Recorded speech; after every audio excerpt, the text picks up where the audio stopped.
Hello friends, welcome to CS theory Tamil. இந்த வீடியோவில் multi level paging பற்றி தெரிஞ்சுக்க போகிறோம். மல்டி லெவல் பேஜிங் அப்படிங்கிறது மாடர்ன் கம்ப்யூட்டர்ஸில் யூஸ் ஆகக்கூடிய ஒரு மெமரி மேனேஜ்மெண்ட் டெக்னிக். இது லார்ஜ் அமௌண்ட் ஆஃப் மெமரியை எஃபிஷியண்ட்டாக ஹேண்டில் பண்ணுறதுக்காக யூஸ் ஆகுது. விர்ச்சுவல் அட்ரஸ் ஸ்பேஸை ஸ்ப்ளிட் பண்ணி குட்டி குட்டியாக பிரித்து அதை மேனேஜ் பண்ணுறதுக்காக யூஸ் ஆகுது. இதில் பேஜஸ் எல்லாம் ஹையரார்க்கியாக இருக்கும். ஹையரார்க்கிங்கன்னா ஃபஸ்ட் உள்ளது கிராண்ட் பேரண்ட்டு, அடுத்தது பேரண்ட்டு, அடுத்தது சைல்டு, அதாவது ஒன்றுலேருந்து இன்னொன்று டெரைவ் ஆகிட்டு வரும். அதனால் இதை ஹையரார்க்கிக்கல் பேஜிங் அப்படின்னு சொல்கிறோம். இதில் பேஜஸ் லெவல் 1 லெவல் 2 அப்படின்னு ஆரம்பித்து லெவல் n வரைக்கும் இருக்கும். இந்த லெவல் 1ல் இனிஷியல் பேஜ் டேபிளில் என்ன இருக்கும் அப்படின்னா, பேஜ் டேபிள் பேஸ் ரிஜிஸ்டர், அதாவது கம்ப்ளீட் பேஜையும் ஹோல்டு பண்ணியிருக்கக்கூடிய ரெஜிஸ்டர் அட்ரஸ். அடுத்தது second level page, third level page and final பேஜில் ஒரிஜினலான ஃபிசிக்கல் அட்ரஸ் என்னவோ அது இருக்கும். என்ன பேசுகிறோன்னே புரியல இல்லையா? இப்போ தெரிஞ்சுக்கலாம். அதாவது நம்மளோட ஃபிசிக்கல் அட்ரஸ் ஸ்பேஸு 32 பிட், அதாவது நம்மளோட ரேமோட சைஸு 32 பிட், பேஜோட சைஸு 4 KB. பேஜோட சைஸும் ரேமை ஃப்ரேம்ஸாக பிரிச்சுருப்போம்.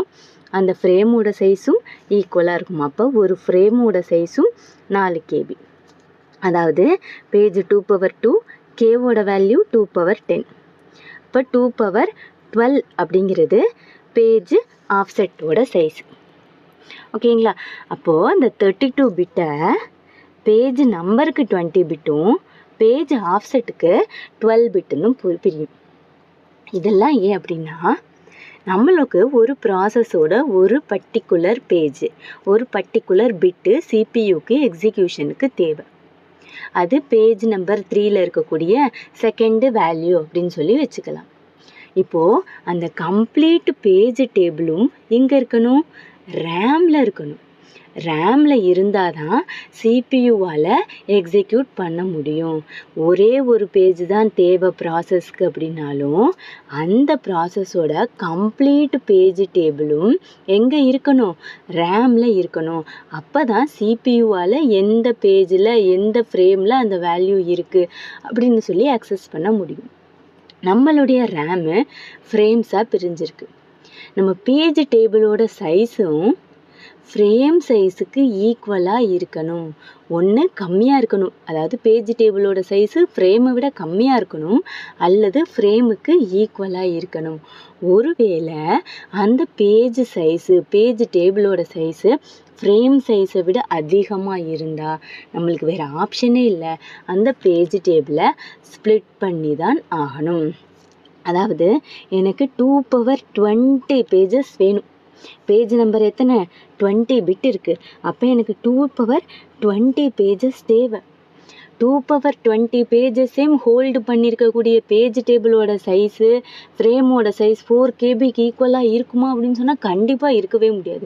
ஸோ 4 KBக்கு அந்த பேஜ் டேபிளை நம்ம சுருக்கணும். இன்னும் கிளியராக புரியணும் அப்படின்னா இந்த எக்ஸாம்பிள் நம்மளுக்கு புரிய வைக்கும். நம்மளுக்கு இது ஒரு ஜாவா புக்கோட ஒரு கண்டென்ட் பேஜ். நம்மள்ட்ட என்ன கண்டிஷன் கொடுத்துட்றாங்க அப்படின்னா, ஒரு பேஜ் தான்.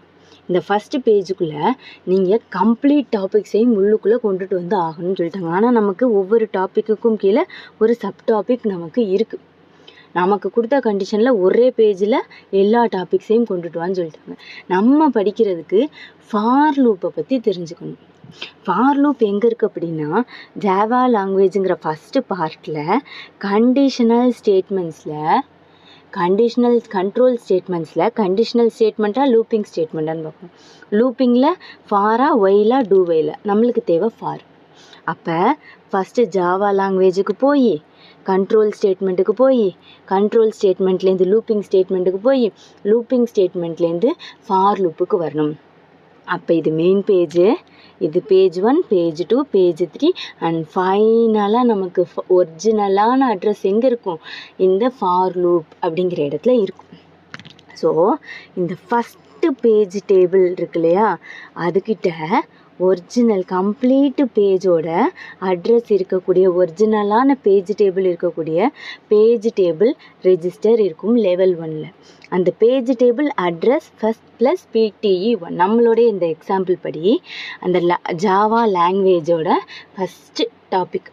அதுக்குள்ளேருந்து கண்ட்ரோல் ஸ்டேட்மெண்ட்டு பேஜ், கண்ட்ரோல் ஸ்டேட்மெண்ட்லேருந்து கண்டிஷனல் ஸ்டேட்மெண்ட்டு, அதில் இருக்கக்கூடிய ஃபார் லூப்பில் தான் ஒரிஜினலான பேஜ் நம்பர் இருக்கும். நம்ம எந்த பேஜ் ஆக்சுவலாக பார்க்கணுமோ அந்த பேஜ் இருக்கும். ஸோ இவ்வளோ தாங்க மல்டி லெவல் பேஜிங். தேங்க்யூ.